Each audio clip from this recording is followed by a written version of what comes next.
Coulthard, Gordon,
guys who are waging a mano-a-mano battle that started last year. Greg, you're absolutely right. Last year in the season on the racetrack, and ultimately it was this man, Ben Beasley, who came out on top, claiming his 4th national championship. Now what Ben has done this year, he's taken that Mazda Power, put it in the back of this Ralt RT40, and is going to go for his 5th championship, but this time in Formula Atlantic. But the man who he competed wire to wire against last year was this man, Jacek Mucha. He's going to be doing double duty here this weekend, not only competing in Formula Atlantic, but C Sports Racer as well.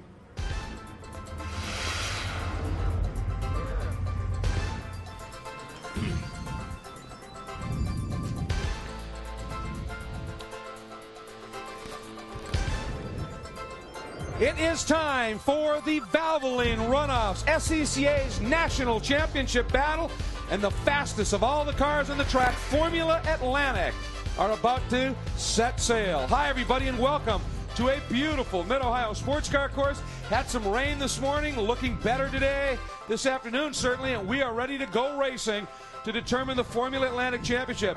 Calvin Fish is joining me here in the booth and is a man who knows an awful lot about this track. Cal?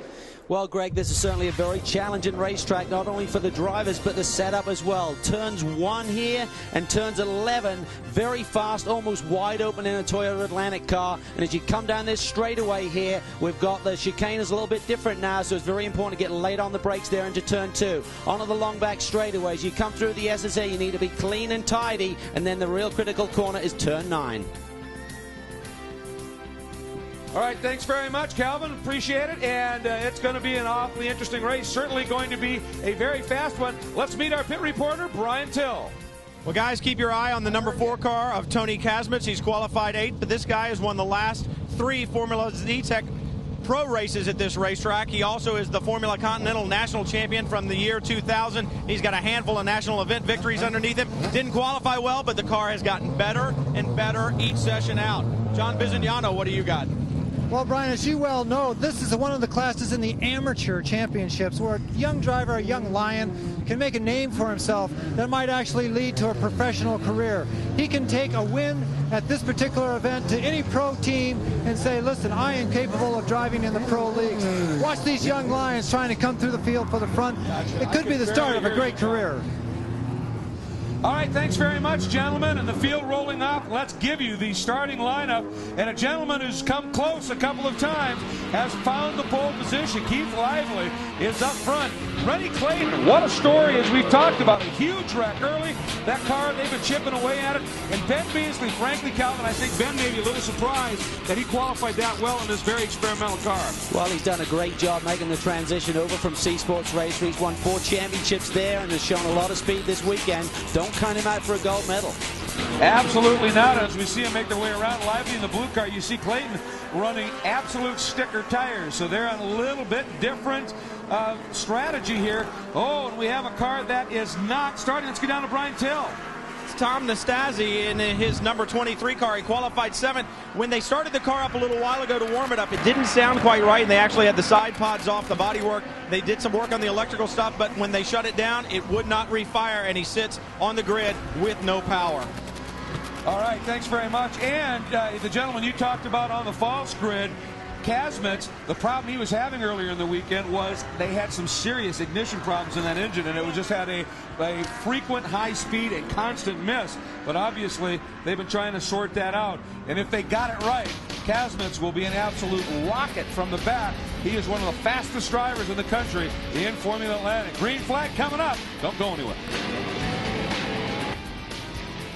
Speed Channel coverage of the 40th anniversary SCCA National Championship Runoffs is being brought to you by Valvoline. Valvoline, the #1 choice of top mechanics.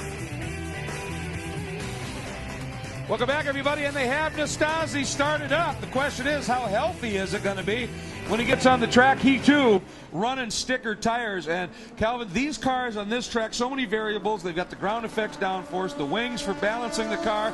It's just incredible. Tell us a little bit about these cars. Well, they're such a well-balanced race car. Great braking ability, high downforce cars, sticky tires. I mean, one of the best cars that you ever want to drive around this particular racetrack. Open wheels, certainly, high wings, and about 250 horsepower. Probably going to see top speeds down the back straightaway, depending on the wing setup, about 150 miles an hour. All right, we're also going to have some great onboard shots, courtesy of number 41, Stephen Williams. And under sponsor, he says Williams family. So we're going to be seeing some shots from him. Meanwhile, the field, there we go. Good shot. Look at that, right under the mirror over that left front tire as they are heading down now and onto that long back straight where they do the starts here at Mid-Ohio. Back of the pack just a little bit, so we hopefully will see some great traffic shots. And boy, the front 4 or 5 rows look good. A couple of them locking up. Look at Lively hanging back. Yeah, he was trying to snooker Clayton. We may get a wave off, Cal. Yeah. No start, and that was a great call by the starter. Well, the problem what you have, your big pack at the front there, Greg, and then guys at the back of the field screaming down there, and they're going to be a big mismatch in speed. Brian Tell. Well, they just got Nastasi's car restarted. They pulled the bodywork off the back of it in the engine compartment, and all the mechanic did was wiggle some wires around. Must be a loose connection. Well, it's refired now, and it may run out of pit lane. The question is, after he gets punished on this racetrack over the bumps and through the corners, how long will that loose connection stay connected? Yeah, good point. As he goes out, he's fortunate because he will not go down a lap. He's going to be the better part of a lap back. But with the yellow, he's able to get out and maybe at least get to the back of the pack. And he had a pretty good qualifying effort. He's 7th. Yeah, he's certainly running strong this weekend. He's on sticker tires. They're going to try and get some temperature in here. We've got pretty good conditions now. Obviously, the hurricane came through last night here, left some wet weather this morning. But nice track conditions, nice and cool. Should be ideal, really, for these type of race cars. Let's check in one more time with John Bizignano. Well, actually, Calvin and I got a ride around the track with an SCCA official just before the start of this race, and I could not find any wet pavement whatsoever. You got to be careful. On the grass, it's very slick. If you get a tire off there, you're going to rotate that outside tire. If you come back on, it could be an instant spin. So they've got to stay on the track, but the line on the track is perfectly dry, what I saw. All right, and keep in mind, this lap will count as we are under essentially a full car's caution because of the wave off. The lap will count, and looking forward to getting this one underway. And obviously, our last couple of champions are not here. Mike Bianchardi's not here. Larry Connor won 2 in a row, and Brian French are not here. This is as opened up as this battle has been for a long time. And Keith Lively has certainly knocked on the door enough times. Finished 4th here last year. Runner-up finished Larry Connor here in 2001, so it's his time. But the man there, Renee Clayton, the young man in that patchwork quilt of a race car right now, having had a big crash in turn 9 earlier in the week. He's certainly a youngster looking to be hungry and get that first championship under his belt. Obviously, the stewards asked the corner workers in the keyhole to slow the front down to let the field close up. And it worked. We are green. Lap 2 now underway. Clayton to the lead immediately. Bit of a lazy start for Keith Lively. He's dropped positions very quickly in the early going here. And maybe he was trying to lay back again, but they say if it goes green, you go, no matter. And boy, Clayton just jumped on it. And Lively's already down to 3rd, maybe 4th by the time we get through the S's here. It was a great onboard shot here as we come down through turns 5 and 6 downhill. Going down a gear right now, probably staying the same gear once it dries out here and we get some tire temperature. Really difficult here. You get light up there over the brow in turn 8, and there he gets past on the outside. That looked like Nastasi, too. Boy, if that's the case, what a great start Nastasi had from the back. Zober around the outside as well as he went into turn 9 as well, I believe. So yeah. Lively did not get the start he was looking for. Dropped all the way back to 4th, I believe. And there's Dan Selznick. He's done some pro racing this year in the room store car, and he's got a great team behind him. Polestar with Jim Griffith looking after the car this weekend. They had Alex Barron in here last week doing some testing, so they have a good setup underneath him. There's a good look at Keith Lively. Boy, he really wanted to be able to stay up front and get a run for the gold. He's been close. I think one of the stories of the race is the guy in second right here. And there's Nastasi. I believe that's Nastasi. Yes, indeed. And Brian Till, you called it. That whatever it was they got to connect isn't connected anymore. And he's not connected to the race car now. There we see Tom getting out, disconnecting the steering wheel. I'm not sure what part of the racetrack that is. Hopefully it won't cause full course yellow, and he's got it off in a safe spot. But there you see the man up front, the youngster, Rennie Clayton. They say he's fast and furious. He has a tendency to throw it off now and again, as he did on Monday, I believe it was. But he ran laps in the 1:18.2 range, and pole was a 1:19.3. So in practice, he's been a lot faster than the pole time of Keith Lively. Well, keep in mind, this year was his first ever visit, as you see where Nastasi is, his first ever visit to Road America, and he crushed the field with just a stunning run. So he has got the gift, they say, of raw speed. You hone that a little bit with some experience in racecraft. They say he's going to be the real deal. I was going to say the guy in second, I think is a great story. Ben Beasley, nobody can question Ben's ability. 4 CSR championships, and his running down of Luca last year in the CSR class was just the stuff of legend. But this is very much a new program, a new effort, and one that is, compared to your standard Atlantic car, very much unproven, and he's flying. He really is. Up in second spot. I made a mistake earlier calling it Toyota Atlantic, come from the Pro Series, of course. We have some of those cars in the field, but we have Mazda-powered cars as well. Beasley running in second. We've got Luca. He's certainly running the Mazda car as well. So, variety of power plants, all pretty equal, it seems, when we look at him run down the straightaway. But there's Renee Clayton. He's got Arnie Loining power. He's made a lot of Formula 4 champions, now looking for an Atlantic champion here today. And he's got a good one right there. And Tonis Kazman's in the pits as well. Example of the cooperation between SCCA teams to make everyone as fast as possible here at Mid-Ohio. Rennie, a couple days ago, only one corner on this car. What's happened since then? We've got parts from about 4 or 5 different teams on this car, and you know, essentially we've pretty much worked for about 48 hours straight to get it back together. I guess there's some 300 man-hours in the last 30 hours, and the car looks rough. What about your confidence in it? I've got all the confidence in the team. You know, yesterday we got out real quick, but I've got all the confidence in the team that we're going to be able to get out there and have a good car underneath me. You got to give him a good race after that effort. I'm going to give it my best shot. His best shot is a very good shot, but I'll tell you what, the look of that car is not your average pretty race car. There really isn't. Apparently the scene of that wreck earlier in the week was like an explosion. It was like an aircraft had landed down there and had a big one. And looks like the old Benetton colours when Michael Schumacher won some races for Benetton F1 team many years ago. But let's go down to the pits with Biz.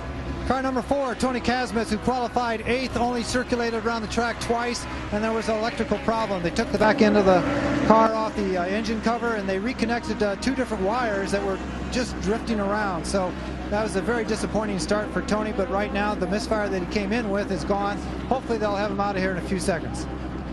Well, Tonis is really quick. He's a Formula Continental champion here. He won back in the year 2000. There's a car start, number 2. Richard Zorber. He made that move earlier in the race around the outside on the first lap in turn 9, but his day looks like it's done. But Signal right there for the driver, or the worker was driver's fine, but he needs to be towed in, so it's a simple matter. Doesn't have to get record in or anything like that. I thought Kazmets would really be a factor, certainly overnight with the rain. He's dynamite in the wet, so he's got Uwe Olsen, who's engineering that car and preparing it for him, so that's a real surprise to see it in pit lane, and a big disappointment to that team who have won many championships over the years. They just have not been able to sort through that electrical problem at all. But that doesn't mean we don't have some awesome battling going on out there. Going back in the pack a little bit, that's Tom Dooley in 15th. And he has got some serious company behind him in the form of Carl Antilla and Stephen Ott, 17 and 69 respectively. 08 is John Dole as well. These guys really scrapping. Well, Stephen Ott is in fact running that new Van Diemen, that Formula Sports car, which can be changed between a couple of different categories. But Tom Dooley used to run the Antigua Sportswear Company. I'm not sure if he's still involved with that, but he resides out in Arizona. I think he's from Scottsdale, and gentleman racer, but does a great job, really has a passion for motorsports. Right here's John Dole out of Huntington, New York. Actually a late entry to the runoffs, but he had a win in his Northeastern Division Championship chase, and he's going after him right now. And there you see, you really have to carry a lot of speed. So your car off to the left there as they went through turn 4 there, so he got a little wide. And John Dole currently 14th, dropped back a little bit from his starting position. But then you see that car of David Vandenberg, I think it is. And what a story he is. That car is definitely different. You see the roll cage over the top.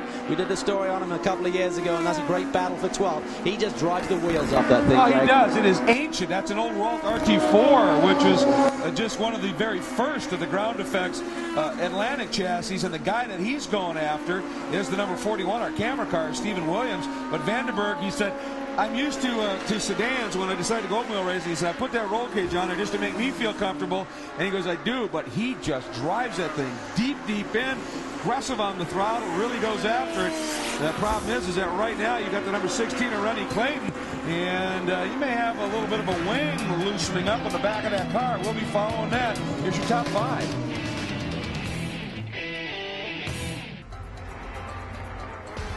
This year we celebrate the 40th anniversary of SCCA's National Championships, the Valvoline Runoffs, and they are underway at Mid-Ohio, the beautiful sports car course, the fastest of all classes around this undulating circuit is Formula Atlantic, and the championship chase is on. And here's the guy who's leading. He was picked to win it. People feel that would be the case. After a huge wreck in testing, it was sort of suspect, but boy, they've got that car dialed right back in, and he's opening up the margin by half a second a lap. Anyway, Cal. But look at that rear wing there, Greg. You can see it there, and it's a little lower on the left side as we look at it head on. And you know, I'm not sure whether that's from the earlier crash in the week or whether he has a problem there.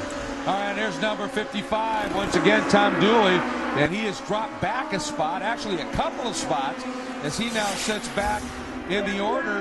And you've got John Dole, Bernie Saunier as well in this mix, and it is a great scrap. And coming up to join them, that white car with the orange and blue trim is Bernie Saunier. Well, he's always fast here. He's had just missed out on the podium for 2 years, 2000, 2001. He had a 4th place finish and didn't really qualify where we expected him back in 17th, but he's in the thick of the battle right now. Ooh, and Dole, John Dole moving in out of the slipstream, trying to get by Dooley, and Dooley covers. He's got a bit more straightaway speed. I'm not sure if he's running a little less downforce or whether his motor's just a little stronger there on the top end, but he takes the wider line through there, and now Dole goes to the outside. Great move. That was beautiful, and that's going to end clean, and he picks the spot up. So Dole now moves into 13th. And Dooley being forced online just a little bit. Saunier closed up quite a bit. He has, and through this corner they're going to be using 3rd gear typically.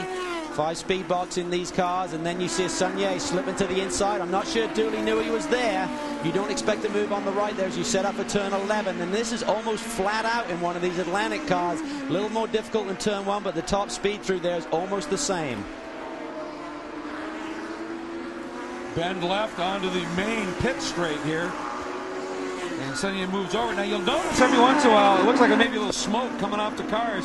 Actually, there's a low spot on that front straight. With all the rain we had, we got a little bit of water that just continues to just puddle there. No big deal. Here's our battle for 3rd. That's Keith Lively, the blue car on the right, and Dan Selznick, who's having a superb race here. No, that's a pass. That's Lively. Got by Beasley. I thought we were looking at the battle for 3rd, and it's in fact 2nd and 3rd. So Lively has in fact come alive here. Here it is. Wow, did he stick that deep? Well, he was already around him. He'd already passed him, actually. I mean, Lively was in front at that point, and of course, earlier in the going, he was coming from a 4th place after running through turn 1. So he's making a move through the pack. Beasley tried to get him back, but Lively shut the door there. It was pretty close quarters there for a moment, nearly turned each other around. They had wheels interlocked. The left front on Beasley's car inside the 2 rights. That'll spook you a little bit. Tonis Kazmits, they have him back out. Now he's way down the order. But it'd be interesting to see if that car is healthy. This is at least an opportunity for Tonis to throw in some quick laps. Meanwhile, here comes Lively, and he's got to be thinking, not again. I'm second, and there's a guy out front that I'm really not able to run with. There's the problem for Tonis. Still does not have full power in that car. Yeah, I'm not sure if that was a power issue or whether he just respected the leaders there coming through, but either way, he didn't have it at the end of the straightaway, and it'll be a big disappointment for this young man. He is super fast. He's been running in the Ford 2000 series again this year, winning races as normal, and there we see the leader. So Clayton going over the top of the crest of the hill there in turn 9, coming up to that fast left-hander, almost wide open. We hop on board with Stephen Williams. Clayton, the fastest lap of the race by almost a second. CCA will go through almost anything to make it through the runoffs. And Keith Lively, even though you look kind of relaxed with your leg up right now, I know you went through a lot to get here. Well, it was quite an effort to get here. Actually, about 6 weeks ago, we had a crash in the morning warm-up at Laguna Seca, and I broke my left leg, which created two problems. One was the physical impairment, but also I didn't have enough starts to qualify for the runoffs. So we had to change our plans, come back early, run in the national race here at Mid-Ohio 4 weeks after the break, just so we could get into the big show. Man, and this racetrack is a physical racetrack, and best of luck to you. I would say what they say in the movie business, which is break a leg, but it's probably not the thing to say to him right now. I've wanted to do that to Brian Till for a long time. So you're the guy that's throwing money at Keith to make that moment happen. Speaking of throwing things, I think Brian Till has thrown a few steering wheels around this place at times, but that's another story. That's another story, but someday a feature on that would be brilliant. Meanwhile, Keith Lively, and if you remember a couple of years ago, Larry Connor was on his way to a win in the Atlantic in this race, and a wheel started to come off the locating pegs, and Lively was the guy was coming after him in a huge hurry, and he wants it bad right now. But the guy who's up front is this gentleman, Rennie Clayton, and Brian Till is over there now. Well, I'm here with Stan Clayton and Dave Rich. Dave, you're the crew chief. I know you guys worked all weekend long to get this car back together, but they're talking about the rear wing, and they're seeing something amiss there. Has he said anything to you? No, he hasn't said anything yet, Brian. Yeah, we had a huge off in practice earlier this week. Really tore the car up bad. We worked all week long on it, trying to put it back together again. A lot of long hours. We think that the wing will hold together. It's a bunch of pieces that we borrowed from a bunch of different teams trying to put this car together, and hopefully it'll hold and last the race. Man, that's an important piece, Calvin, as you're very well aware. These cars are so aerodynamic, you lose that rear wing, especially at the wrong place, right in the middle of the corner. The downforce goes away, and so does all your grip. That's a big gamble, but obviously doing a good job with that car right now. I tell you, Brian, we've got 9 more laps to go. I'm not sure that thing is going to hang on there. We saw it happen earlier today in the C Sports Racer race. The leader there, Muka, lost his rear wing with a lap to go, and similar thing could happen here and cost him a championship. It's definitely dropping down further on the left side of the car, and it's really starting to wobble around, Greg. And one of the bigger issues, too, is Rennie Clayton at his last lap, a 1:21.7. Lively just turned the fastest lap of the race at a 1:20.4. We're on board with Stephen Williams, and Williams had the proverbial moment here just a couple of moments ago. Check this one out. Whoa, that's a big one. We talked about the cars getting lively there on the opening lap with cold tires. He lost it there when his tire temp was there. I think he was a little offline, maybe going through some lap traffic or someone coming around him. But either way, and then a little overexuberant getting it back on. Lucky he didn't get in someone's way. Watch it from the onboard. Let's see his line here. Definitely gets light. Coming there into 7. He's too wide to the right. And then as he starts to transition back to the right-hand side there for turn 8, he loops it around and got lucky to get away with it. Now, if we keep it rolling, let's see, because there's a moment right here. Look at the car. Boom. Stalls it. Hopefully he got it refired and he's back underway. He did. So he is able to continue right now, but yeesh. That was very, very close. Back on board here as he's working his way. They call this Thunder Valley. And then here's the very quick left-hander. Leads you up into, I think, one of the trickiest corners in motorsports, the carousel. Clayton leads, but Lively is coming on. We are back, and the battle is well and truly afoot. There's Rennie Clayton, the leader. Look at that rear wing. It is canted over very, very badly. And the margin that was some 5 seconds not long ago is collapsing like the wing because Keith Lively is throwing in some brutally fast laps. He has the fastest lap of the race at a 1:20.3, and Clayton's last lap a 1:23. There's Clayton, and watch, Lively is the blue car, and he has made the pass on the lap traffic, and he is coming after him big time. And Brian Till, you were talking a little bit earlier about Rennie Clayton's situation with the wing. Lively's aware of it, and he has got it ramped up. Well, Kevin Heath is the crew chief for Keith Lively. Not the start that you guys wanted, I know, but he seems to be clawing his way back.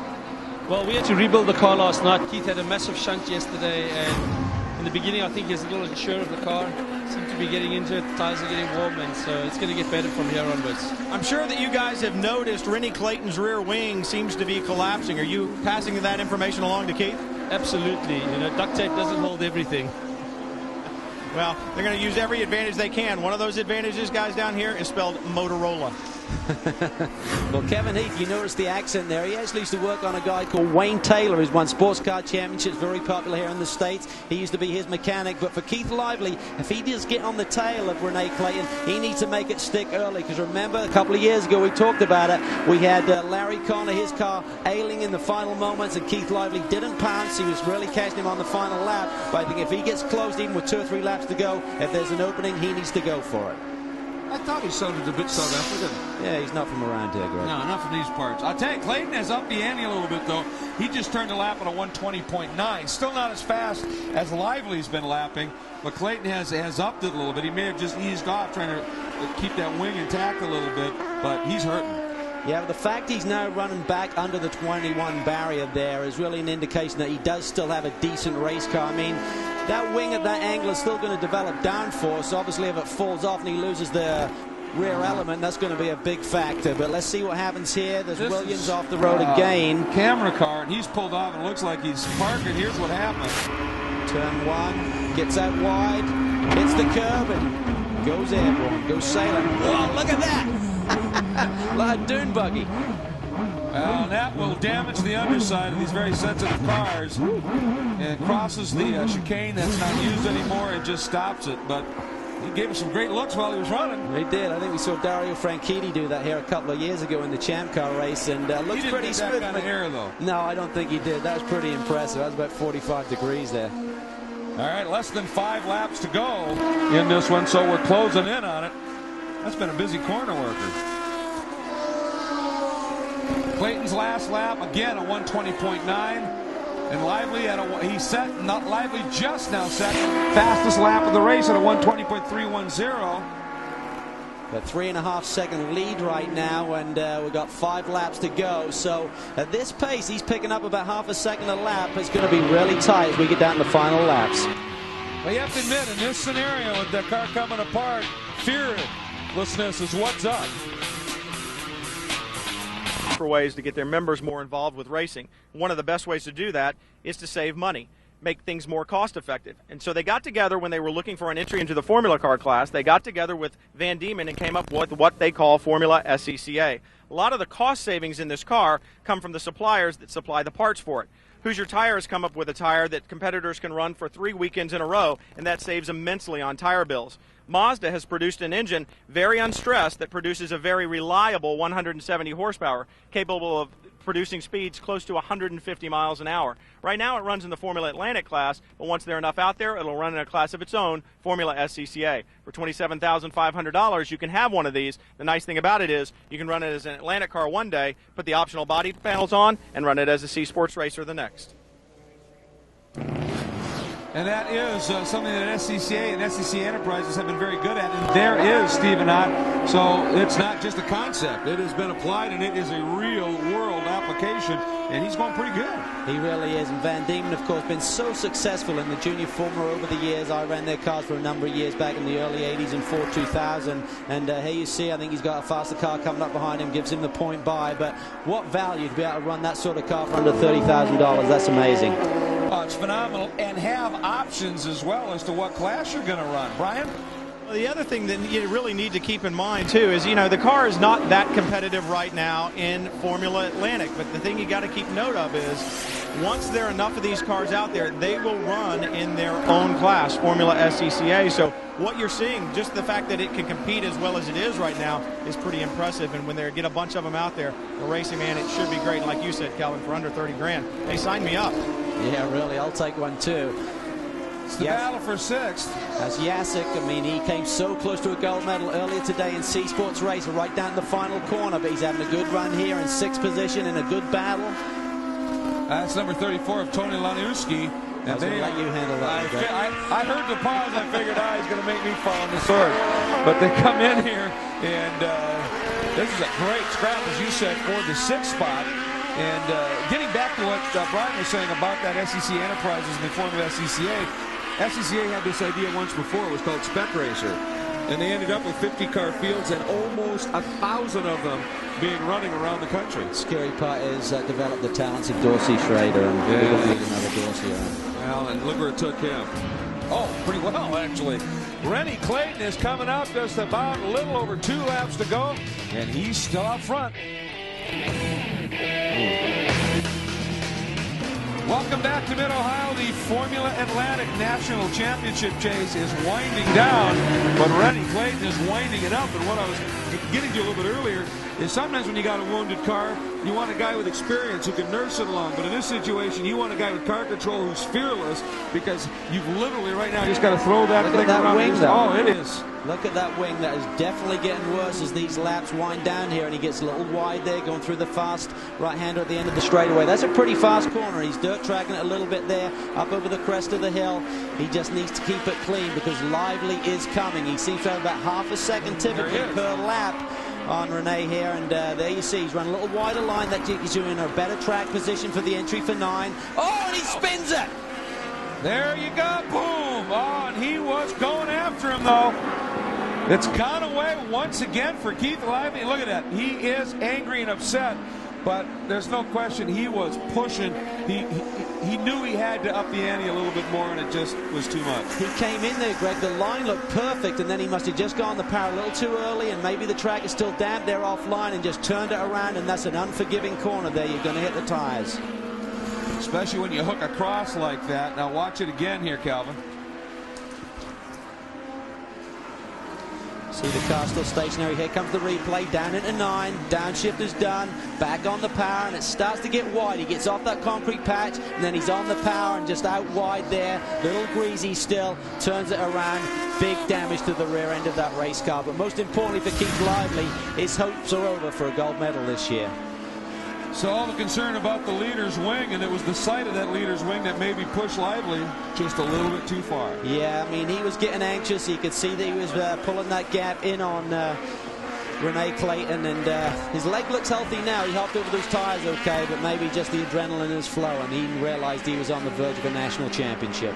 Well, I almost wonder, you were talking about the line that he ran to give himself a little bit more speed in as we watched Clayton come through. If maybe he wasn't going through there, maybe just a smidge quicker than he ever had, and just misjudged, like you said, getting on the throttle. Well, we're saying these track conditions are perfect, but the fact of the matter is we had a heavy rain last night. The track is still what we call a little green. It doesn't have a lot of rubber down, and when you start to push on an area of the racetrack you haven't been before, you can sometimes get caught out. But he was committed, he was going for it, and that's what it's all about. There's no tomorrow here at the Runoffs, and he'll walk away from here disappointed, but he gave it all he had. And Clayton now on his last lap. He's got to have that just hang on one more time. You guys realize they blew it. We're going 21 laps in this. And Clayton through the keyhole. And we're not sure. I see a checkered flag. I'm not sure if they missed the leader I or think whether they missed him, because our monitor also said 20 when he came by.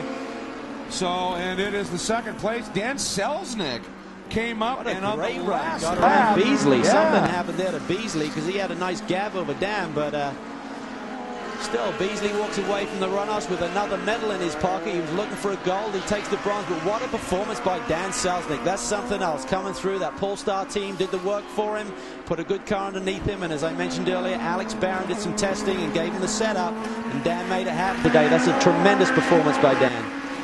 Yeah, one lead change in the race, obviously. 66 Lively was there for a moment, and then Clayton took it, and that was it. But the margin of victory officially was 22.1 seconds for Clayton, but that wasn't the real story up until the start of that last lap. That was coming down, was at about a second, and Lively was coming after him. But Clayton, look at that, the exuberance. And Calvin, I mean, you've spent a lot of time in pro racing situations and behind the wheel. You've won here on the year that you won the Pro Atlantic Championship. But to have a huge shunt early and then come back and win, that's got to be a tremendous feeling, not just for you, but that means the crew was so involved, more so maybe than ever.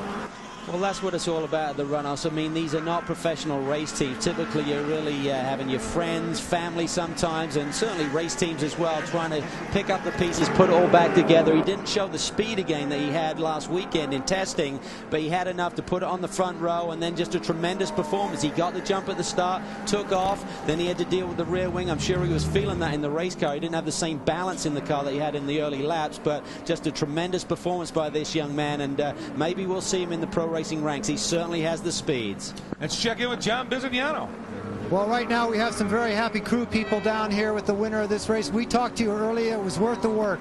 Oh, absolutely. I mean, we worked really hard. It was a lot of long nights. We were up till 1, 2 o'clock in the morning and back up at 6 o'clock. But I wouldn't trade any of that for this moment right now. Well, David and Rich, congratulations. Your crew has been doing a fantastic job. Hundreds of hours in on the car. Oh, yeah, absolutely. And, I mean, we were bumming parts off other teams and making stuff.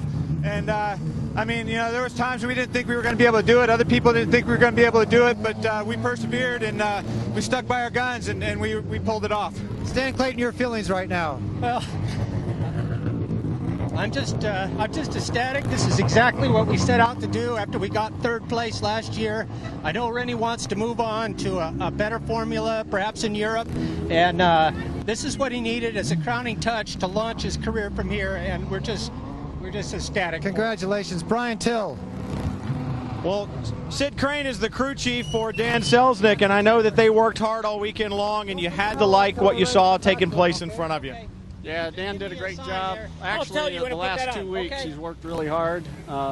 He's worked hard all year. He's only been driving for 5 years now, and so he really put it all together this year and had a great finish, drove a real consistent race today.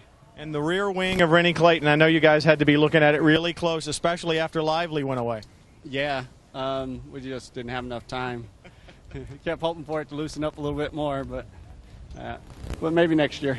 Still a great result for these guys, and for Dan Selznick, I know he's happy. Certainly Sid Crane and the rest of this crew is. Well, and Brian, he for only driving 5 years to be not only racing Atlantic in the runoff, but to have won his division in Southern Pacific with a couple of wins. Wow, what a great drive he put in here, no question. There is Rennie Clayton. We'll be back to talk to him when we come back. Today's Speed Channel coverage of the 40th anniversary of SCCA's National Championship Runoffs is being brought to you by Valvoline. Valvoline, the #1 choice of top mechanics.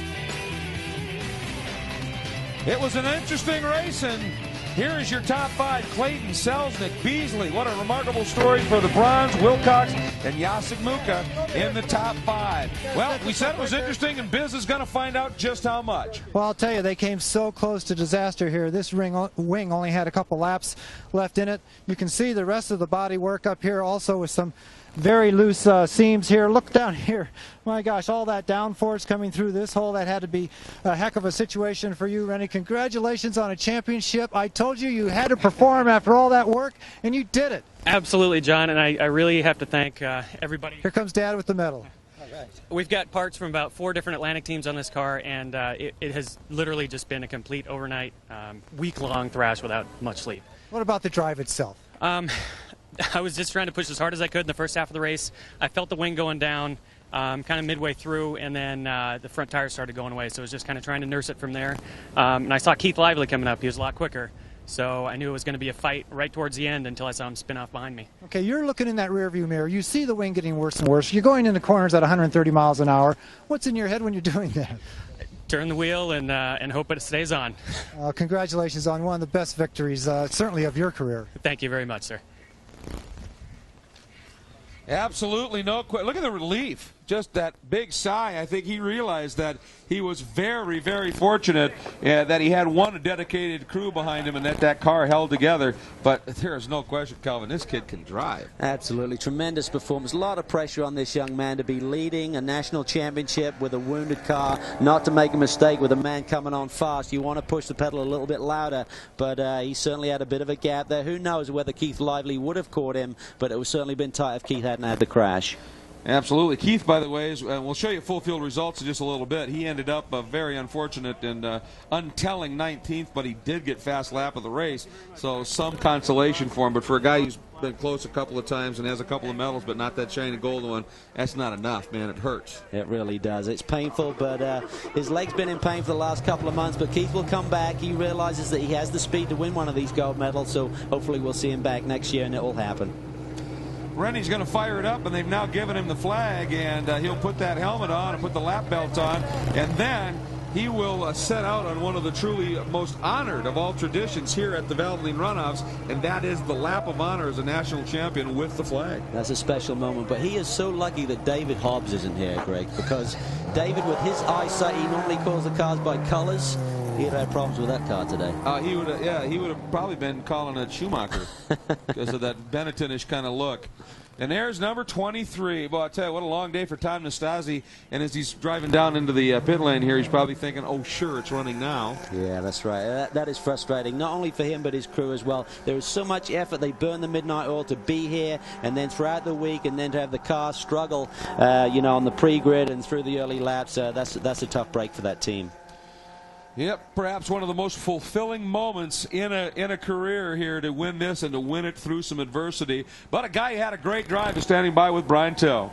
Well, Dan Selznick certainly did have a great drive. The weather changed the whole weekend long. I know while we were here, we actually still have water in the lens of our camera, so we softened up the focus on your face a little bit. We apologize for that, but I don't think you're going to care after the drive today. No, not at all. It was a great drive. It was a lot of fun, slippery track. The great thing was we had dry conditions as opposed to what we had this morning, so that made it a lot more easy to run. But it was a tough race, and I'm really glad to be in the position I am.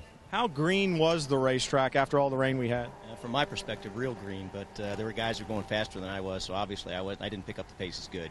Well, we know you had a great race, and certainly you had some help, Keith Lively falling out in front of you. But was your crew keeping you apprised of what was happening to Rennie Clayton's rear wing? No, I had no idea that Rennie was in trouble, and if I would have been in a position to press him, I'm sure we could have put him in a worse position. But he drove a great race, and congratulations to him. Well, I know that you've run in a couple of pro races and stuff like this, and this silver medal has got to give you more fire. It'd be nice to see you back running some pro stuff too. That's the plan for next season. Well, keep an eye on this guy. He'll be back, and it's like you said, sometimes it's better that the crew doesn't tell you things. He was running the pace he was comfortable with, guys. Yeah, well, sometimes too much information is not necessarily a good thing. For Rennie Clayton, he had all the information he needed, the feel of the car, look in the mirror, and that wing moving around.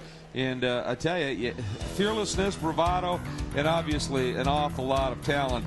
Here is the full field rundown. There's Clayton Selznick, Beasley with the bronze, then Wilcox Muka, then Laniuski, Opperman, Koyman, Ashen Yelk, and those two teammates, by the way, and then rounding out the top 10, John Doyle, who I mentioned was a late entry in the event here. And there's Bill Goldkind having a good run, but Steve Ott, once again, running that car, and as Brian Till mentioned, not quite on the pace yet of the others, but nonetheless, still. But let's go back and show you what was unquestionably, at least certainly in this race, one of the true moments. Roller coaster ride. He knows the accent there.